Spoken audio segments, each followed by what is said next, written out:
प्रकृतिर अनेक वस्तु मध्यरु जह्न आमको सबुठारु अधिक बोधुए आकर्षण करे। जह्नर आकर्षण नियारा।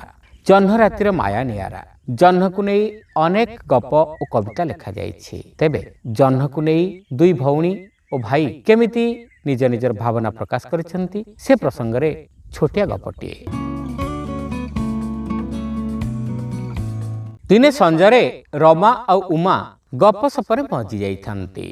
मेघ उहाड़ू जह्न उंकी मारी चाहूला। सेप्रति सेमानकर निघा नथिला। एतिक बेले उमा जह्न को चाहिला। उमा को एमती एक संजबेल कथा मन पड़गला। से जोर हसी पकाइला। रमा किछि बुझी पारला नहीं।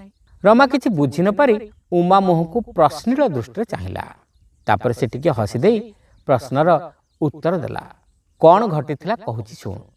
उमा कहिला 20 वर्ष तलर कथा।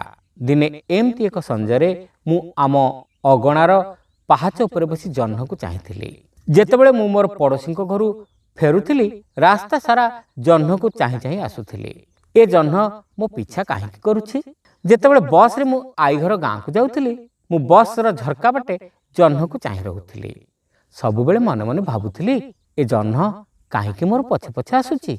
मु सबुबेले भाबुथिली गोटे उच्च गछरे चढ़िले जह्न पाखरे बोधे पहुंची जीवी। छात उपरे ठिया होई मु केबे भी जह्न को जाई परिबि नाही। बेले बेले भाबुथिली हुए तो पहाड़ ऊपर को चढ़ी गले पहाड़ शीर्षरु जह्न पाखरे मु पहुंची परिबि। जदि मु जानिथिली जह्न आमठारु बहुत दूर रे अछि तथापि सबुबेले जह्न रे पहुंचीबा पई विभिन्न प्रकार कल्पना मान करुथिली। जदि तुमे जह्न को एते बेसी भल पाउथिलो तेबे एमिति कौन मन पड़गला जे निजर हस को रोकी पारल नहीं। पचारला रमा। मु कहूची सुन। कहानी सुनिबा जारी रखिला रमा। मो बड़ भाई मोते और जह्न को नहीं बहुत चिड़ांती।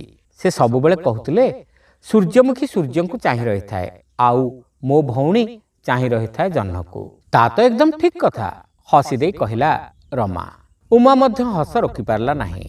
तापर से कहिला किछि समय पर मु गोटे कूओ पाखक गली एवं ता भीतर को उंकी मारी चाहिली। मु कूअर पानी रे जह्नर प्रतिछवि देखिली एवं मन मन भाबुथिली जह्नटा पानी रे भासुची। मते लागुथिला मोर हृत्पिंड बंद हे जिवो। हठात मु फेरी गली एवं कोन देखिली जानिछु मो भाई जे अगणारे बसिकरी गोटे बही पढुथिला से आख पाखरे केउठी नथिला। बहीटी तळे पड़िथिला। चेयरटा उल्टी पड़िथिला। मो बापा ओ माँ किछि घर काम नहीं बाहर को जाइथिले। सेमाने सेते बेले जाए फेरी नथिले। मु भाई को बहुत डाकिली। घरर चारिआडे खोजिली। मु मो पड़ोसी को डाकिबा पई जाउथिली। एतिक बेले झरका पाखरे जह्न देखिली। मु झरका पाखरे थिबा दर्पण रे मो भाईर प्रतिछवि देखिली। मो भाई सेठारे पर्दा पछरे लुचि ता भीतर मते उंकी मारी चाहुथिला। तार प्रतिछवि देखि मु जानि पारली। एतिक कही उमा अटकी गला। बस सरी गला। पचारला रमा। सरीनी आहुरी बहुत कथा बाकी अच्छी। असल कथा कौन कहली सुन। यह कही उमा तार कहानी को फेरीगला।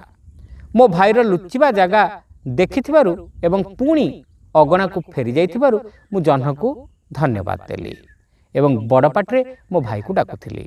मु एतिक बेले मो भाई जो पत्थर द्वारा जोर रे शब्द कराइथिला ताकू देखिली। मु एहाकू गड़ाई गड़ाई कूओ पाखक आनिली एवं कूअरे पकाई देली। ता सहित ताल देई मो भाई ना बोली जोरे चित्कार कली। मोर भाई घर भीतर दौड़ी आसिला।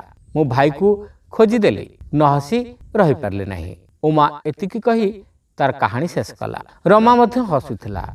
ए जह्न जोगु मु तो पाखक आसिली तोते साहाय्य करबा पई नुहे। केही जणे मो पछरे ठिया होई गुणगुणाउथिला। एबे आकाशरू मेघ हटि जाइथिला। उज्ज्वल जह्न जेमती मूर्खी मूर्खी हसुथिला। श्रोता बंधु गपटी आपण मानकु केमिति लागिला कमेंट करी निश्चित जणाइबे। चैनल नुआ होइथिले सब्सक्राइब करबा को भूलिबे नाही। रहिलु नमस्कार।